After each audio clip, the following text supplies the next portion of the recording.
પાર્ટીના પદાધિકારીઓ કવાડ તાલુકાની અંદરથી આવેલા, નસવાડી તાલુકાની અંદરથી આવેલા અને છોટાઉદેપુર, પાવીજેતપુર, બોડેલી આ તાલુકામાંથી આવેલા મારી માતા બહેનો, વડીલો, યુવાનો, ભૂલકાઓને મારા જોહાર જય આદિવાસી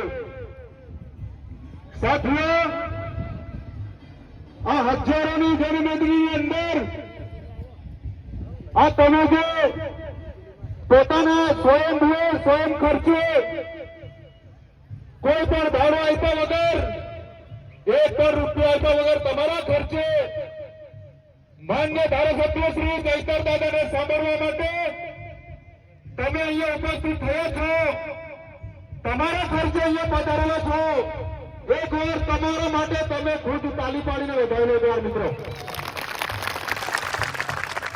મારા સાથીઓ, મેં રસિકભાઈ ભીલ, મને જયારે મત અધિકાર મળ્યો, મત આપવાનો અધિકાર મળ્યો, ડુંગરીની પાવન ભૂમિ પરથી આ મંચ પરથી હું કહેવા માંગુ છું, આવનારા સમયમાં તાલુકા પંચાયત, જિલ્લા પંચાયત અંદર સુપડા સાફ કરી દેવાના છે આપણે બધા। એમને અહમ છે, એમને અહંકાર છે, આદિવાસીઓની જમીનો પર તરફ મારે છે। નસવાડી તાલુકાના વાડિયા ગામની અંદર હાઇડ્રો પ્રોજેક્ટ લાવીને અમારા 18 ગામના ગામોને પણ વિસ્થાપિત કરવાનો ઈરાદો છે। પણ હું કહેવા માંગુ છું, તમને એમ હતું સરપંચો અમારા છે, તાલુકા પંચાયત અમારી છે, જિલ્લા પંચાયત અમારી છે, ધારાસભ્ય અમારા છે, સંસદ અમારો છે, એટલે અમે વાડીની અંદર હાઇડ્રો પ્રોજેક્ટ કરી લીધું છે કે નાખલના 28 ગામોને અમે વિસ્થાપિત કરી દેશું। પણ ડુંગરના ગામમાંથી કેમ છો, આ સમાજની અંદર અમારી જેવા શિક્ષિત યુવાનો તૈયાર થઈ ગયા છે, તમારો સફાયો બોલાવી દેવાના છે આપણે। મારા સાથીઓ, વધારે વિશેષ કહેવાનું રહેતો નથી, મારા વક્તાઓ આગળ બોલવાના છે, આપણે ચૈતર દાદાને પણ સાંભળવાના છે। પણ હું એક જ વાત કહું છું, તૈયાર થઈ જજો બધા। આવનારી તાલુકા પંચાયત, જિલ્લા પંચાયત આપણે તમામ સીટો કબજે કરવાનો છે। આ ભાજપને અહમ છે, અહંકાર છે, ઘમંડ છે, એમના ઘમંડ તોડવાનો છે। બસ આટલી જ વાત કહીને મારી વાણીને વિરામ આપું છું।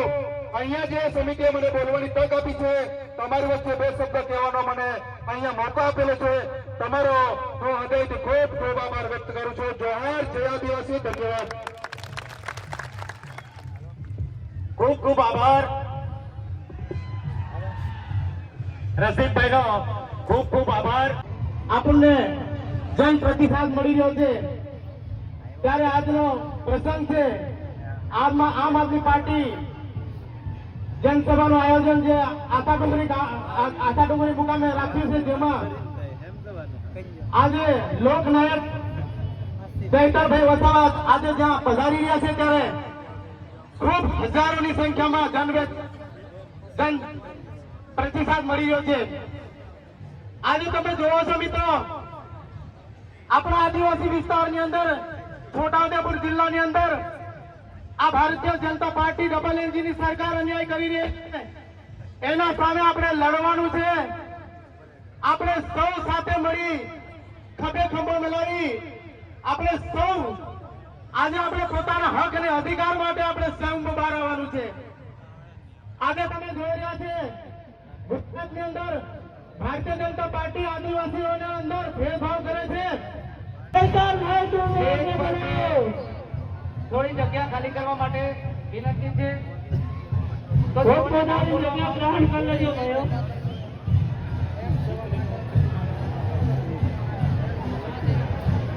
હાલો મિત્રો, થોડા પાછળથી બેસજો, જેથી કરીને જે પ્રેસ મીડિયાને કવરેજ કરવું હોય તો તકલીફ ના પડે।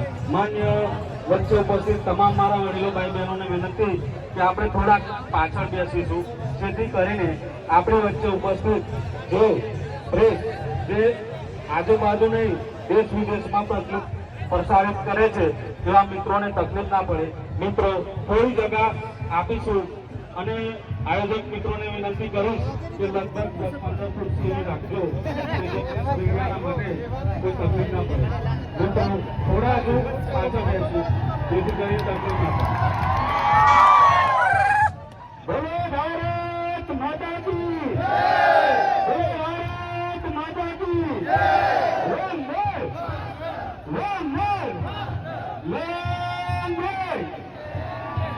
લેંગે देखो देखो कहाँ आया देखो देखो कहाँ आया जेकर भाई तुम आगे बढ़ो जेकर भाई तुम आगे बढ़ो देखो देखो कहाँ आया बोलो भारत माता की बोलो भारत माता की પોતપોતાદાર આજુબાજુ બોલા તમામ ભાઈ બહેનોને નમ્ર વિનંતી કે આપણે પોતપોતાનું સ્નાન ગ્રહણ કરશો. મિત્રો જરૂરિયાત પ્રમાણે તમામ મિત્રોને સ્વાગત માટે બોલાવીશું, પણ ખાસ એવા માનનીય ધારાસભ્ય શ્રી ચેતરભાઈ વસાવા સાહેબ શ્રી આપણી વચ્ચે ઉપસ્થિત થઈ ચુક્યા છે.